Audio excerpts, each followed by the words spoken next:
Mantan Perdana Menteri Israel Ehud Barak mengungkapkan bahwa satu-satunya cara yang realistis untuk mengalahkan Hamas adalah dengan mempertimbangkan usulan Arab Saudi dan Mesir. Dalam sebuah wawancara, Barak menyatakan bahwa pembentukan pemerintahan teknokratis Palestina yang akan mengelola Gaza seperti yang diidekan kedua negara tersebut merupakan solusi paling memungkinkan. Ia menekankan perlunya mengganti Hamas dengan entitas yang sah di mata internasional, negara-negara Arab tetangga, anggota perjanjian Abraham Accords, dan warga Palestina.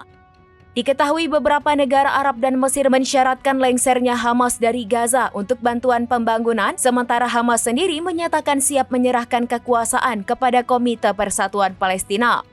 Lebih lanjut, Barak meragukan efektivitas perluasan operasi militer Israel yang dikhawatirkan dapat menghambat negosiasi dan membahayakan sandera.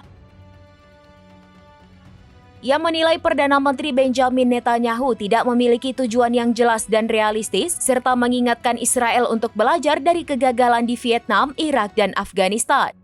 Menurutnya, Israel harus menetapkan target yang terukur yang berbeda dengan saat ini yang dinyatakan oleh Netanyahu.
Download Tribun X sekarang, menghadirkan lokal menjadi Indonesia.